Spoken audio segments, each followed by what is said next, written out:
we talk about whoever's the president gets way too much credit for good economies and a whole lot more blame than they should for bad economies. The truth of the matter is, presidents have precious little to do directly with the economy. The Fed chairman has a lot to do with it. As it turns out, the individual chairman of a lot of regulatory agencies has a lot to do with what our economy looks like. When people ask, what should the federal government be doing at this stage in our lives with respect to the economy, as I mentioned earlier, it would be to get out of the way. Federal jobs don't create wealth for the society. They create wealth, obviously, for the person who's got that federal job. They're able to pay their bills and send their kids to college, but they don't create wealth the way that you do. And so if we're going to grow the economy, if we're going to add people the right way to private sector jobs, then we've got to get out of your way. And there are three things that we can do at the federal government to get out of the way. One would be to put a tax policy in place that's as low as we can make it, that makes sense, and is relatively stable, so that you can account on over a relatively lengthy planning period what your tax impact will be on the way you run your business.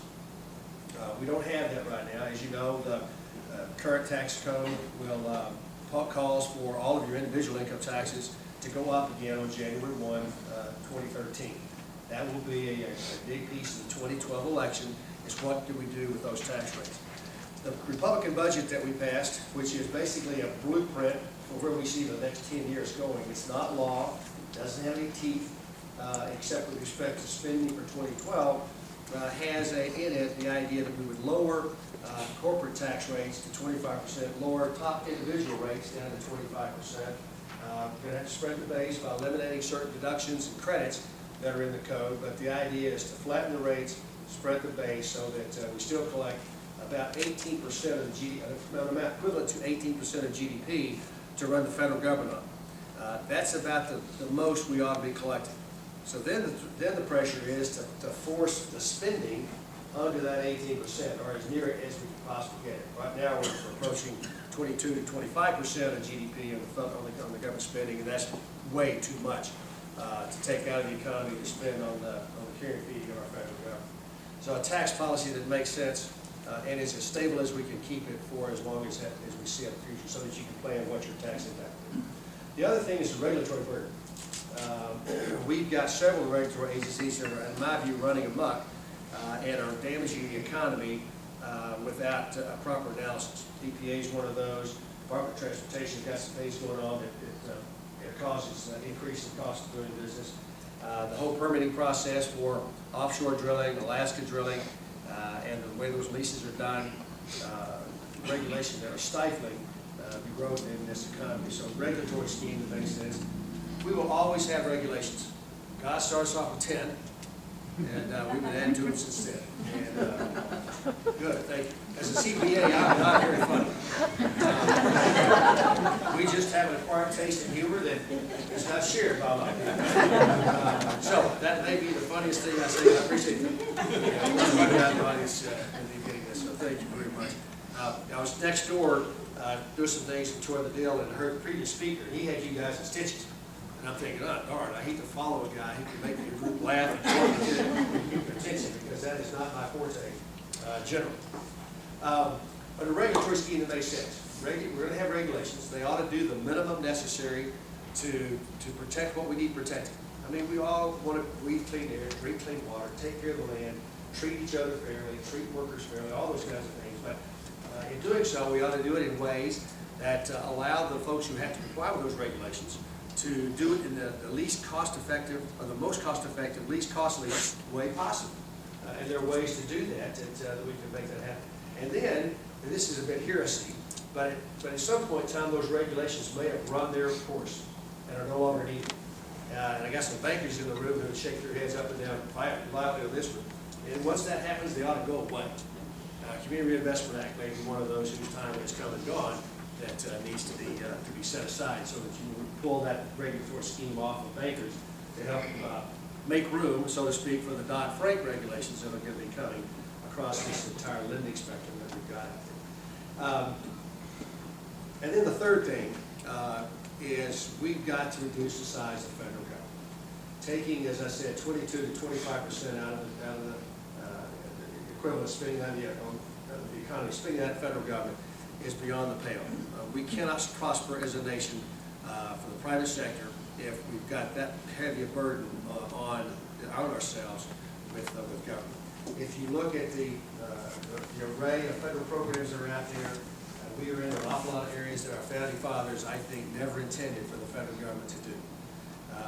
Good-hearted people in good faith look to the federal government to do things for them and their neighbors that they should have been doing for themselves. And there's a broad array of those things that we're going to have to analyze. Because we've not had a balanced budget amendment or requirement to balance the budget, in effect having an unlimited credit card, an unlimited credit facility in place, Congress is, for a long time, both Republican-led Congresses and Democrat-led Congresses have spent more money than we had. They've committed to spend more money than we knew we would have.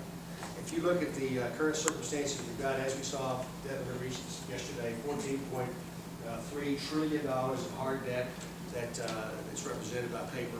$101+ trillion, that's with a T, $101+ trillion in promises that we made to each other over the next 75 years. If you look at the path that we're on, the running rate, so to speak, of our federal government right now, and project that for 75 years. Think tanks on the left do that. Think tanks on the right do that. We've got a variety of government initial organizations, CBO, OMB, GAO, all of them put these projections together. And if you stack them on top of each other, put them on a light table, turn the light on underneath it, there would be a chigger's whisker difference in all of them. They all say the exact same thing. We have made promises to each other that future generations cannot fulfill, period. It's not pretty. No one wants to look at it, but no one disagrees with it either. It's not one of those circumstances where we say, well, I don't think that's the case. Everybody agrees the path we're on. The issue is, how do we get off that path? There are some who would say, much like the fellow who fell off the 10-story building, as he was passing the 5th floor, he's saying, so far so good. So far so good. Well, that's where we are with this deal. And because the spending rack is 10 years or 15 years or whatever into the future, doesn't mean we have the option of ignoring it. That fellow didn't have the option of ignoring gravity and the ground rushing up at him.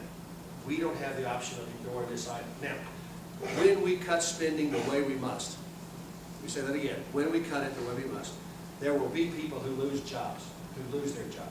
There will be people who don't get money from the federal taxpayer that they thought they were going to get.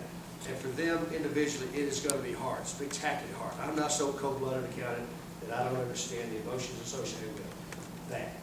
And going home and telling your family, we got to figure out a different way to feed ourselves because I've lost my job, there's nothing more difficult than that from an economic standpoint. I get it. But just because that's hard on those individuals does not mean that for the greater good, we can avoid doing those things. I got great confidence in the community of Brownwood that if that happens to folks in this community, you'll rally around them and figure out a way to get those families through that transition as we must go through. So it's going to be difficult. You know, last November the election was all about, in my view, spending.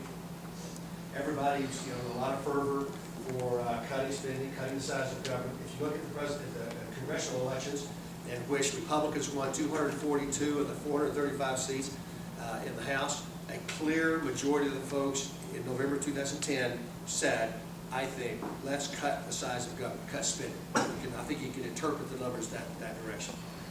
Anybody can be for a cut that's in the generic, and we were all for it. We're now going from the generic to the specific. And every dollar that comes out of the federal government has an advocacy group attached to it. And as the Appropriations Committee begins to work on the 2012 spending plan, that's much reduced from what it was in 2011, 2010, 2009. And those folks who are not going to get money from the federal taxpayer that they thought they're going to get are going to begin to object to that. It's going to be great for cut spending on you. It's going to be great for cut spending on you. Just don't cut spending on me. My program is the single most important thing the federal government does. Life as we know it will cease to exist. All those kind of comments. And so it will be very difficult, given the human impact that these cuts have on everyday good, honest citizens in this country, to make that happen. But just because it's hard, as I said earlier, there's no reason to not do it.